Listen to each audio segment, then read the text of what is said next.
Well, guys, in some of my videos, I spoke about having problems with the 5th gen. Here it is. This is my 5th gen problem child. This is the 5th gen that's put me on my, put me on the edge, you know what I mean? It gave me a rough time.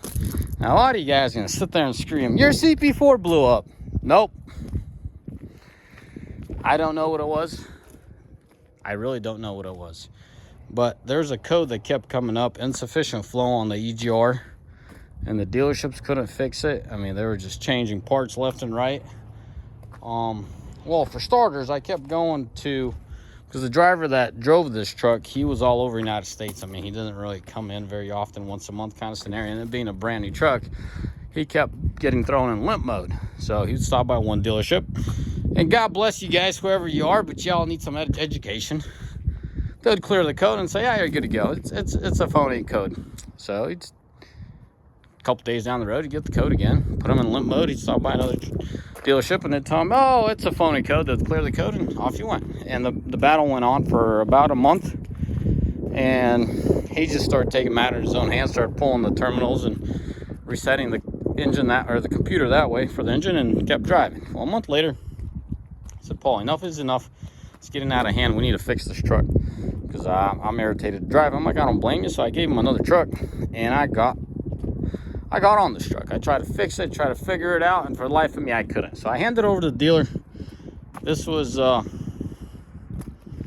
this battle went on probably early spring of this year, and it dragged into the summer.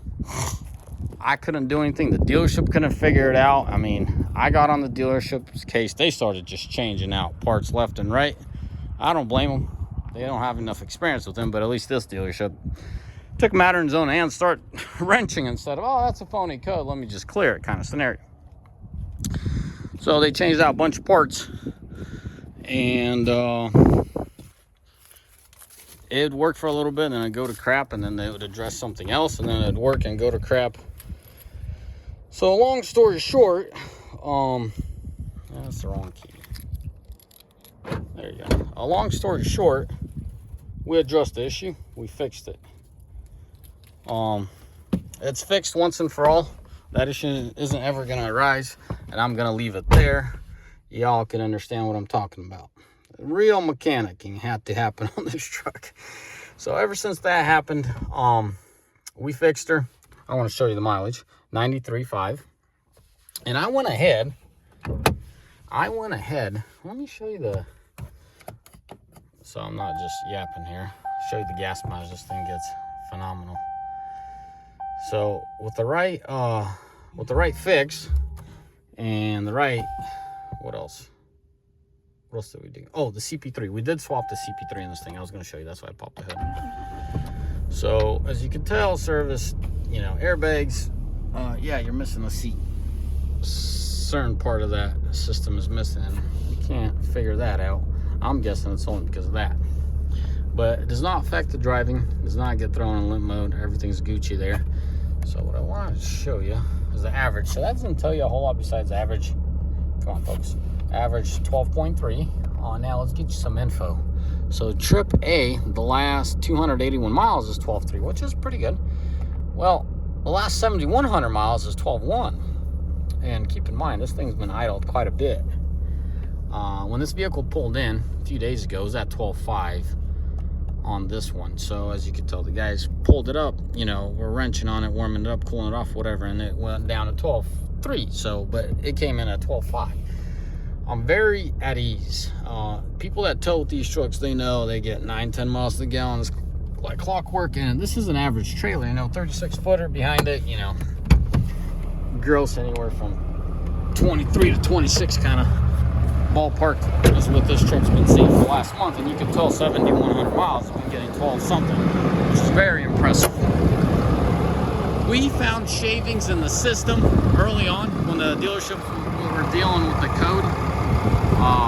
They would not give me a new fuel system, and I'm like, guys, what are you doing? You're gonna put me out of business. Well, not over one truck, but you guys can't do this, you know. I have multiple trucks, but I'm still making a payment on this truck. It's not paid off. I mean, it's just dumb. It's dumb business there. You bought a brand new truck and it's just gonna sit at the dealership. What are you waiting for? You need it to grenade or what? Well, you know, indirectly, yes, we need the pump to grenade for us to give you a new pump, because your little screen on the solenoid is clean, but I don't know where you're getting the shavings. And what happened, we dropped the fuel filters in-house out there, and there were shavings, and the container was clean, because we had a similar scenario with this truck. And I asked my guys straight up, man to man, did you clean that tub thoroughly? And they're like, it was clean, but it wasn't clean thoroughly. So I let that one go, and I told them, next time this truck comes in here, clean your tub thoroughly. So you could man up and be like, yes, 100%. This thing was spick and span. It was dry. There's zero, you know, not a single bit of shavings were in there. Because I mean, those little catch cans or catch tubs get used for a lot of things, you know, rear diffs, wheel seals on those oil bath axles, and stuff like that. So second time around when it came in, they showed me all the shavings. I'm like, crap. So I took it to the dealership. As a lot of you guys know, I do not like to deal with dealerships, but the one I always deal with, the guys that sold me the truck, they treated me well. They shot me straight, and they're like, yo, this is what Chrysler wants us to do. We can't give you a new fuel system. We get it. We understand it. Most likely you picked it up at the pump. I'm like, guys, you're going to put me, I can't do this kind of business. I can't wait till the engine grenades, or should I say the pump grenades. Then I need injectors lit. I mean, I need the whole 9 yards, and you're going to tell me you're on back order, because I know it's on national back order. Paul, I just can't throw parts at your truck. So I took matters in my own hands. So I got me a CP3. That's the short gist of it. This is not my personal truck. It's not the truck I put miles on. I hand it down to a driver. I got a mega cab coming. As soon as that mega cab comes, I can vouch for stuff. But it's been running the CP3 for the last couple months, give or take. Rounded off a couple months. And yeah, great gas mileage, good power, no issues whatsoever. I was chasing that check engine light for a couple days, and I said, the hell with it, it's just gonna have to stay on. Kept running, no issues at all. Now, you can tell the engine runs good. It's cold. I just started it, ran even. I have nothing. I went from very sour taste about this truck to I'm very pleased with it. I'm gonna set up my I got up in here. Do you see what I see? Hold on, let me show you. There's a pebble in there. It's a good sized pebble. I'm just happy. Gonna take out my, hold on a second, guys. I'm just happy it didn't take out any line or anything. Well, it's a good like pebble. I might as well keep it. Anyways, guys, this is the truck. This is the problem child. You know, it's life.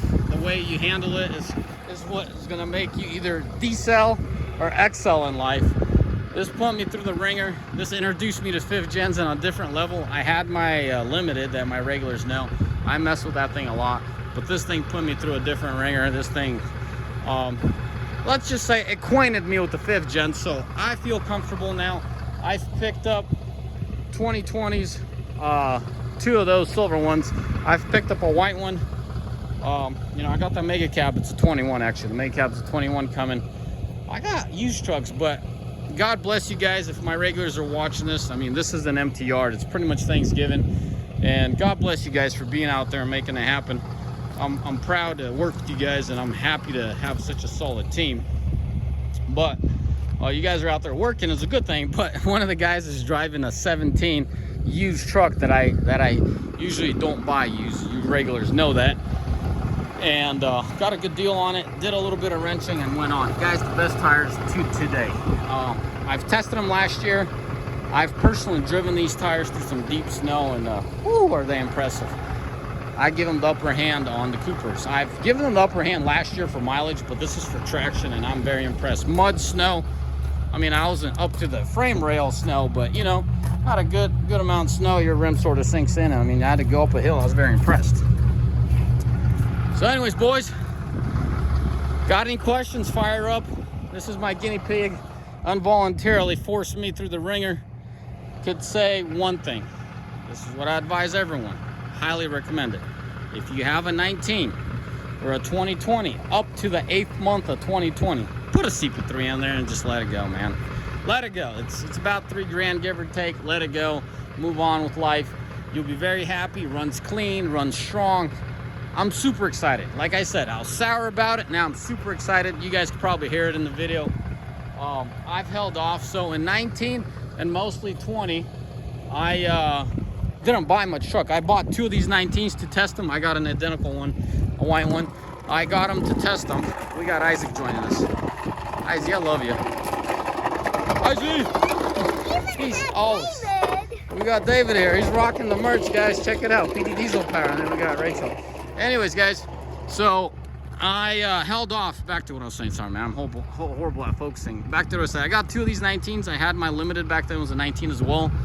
I mean, dude, I was on the fence. I didn't know what to do. Do I only go back to 4 gens and just start wrenching on all the old 4 gens, making them proper?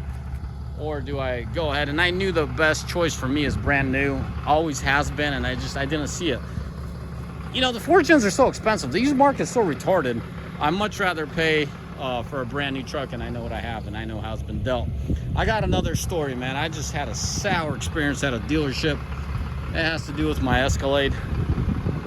I'm gonna put this company on blast because they just can't get crap right. Anyways, about dealerships, you know, I'm not relying on dealerships to keep me in business because the in and out time's so retarded. To address the issue is so retarded. Guys, I've spent over 2 months total this month, this truck at the dealership, trying to resolve one single issue.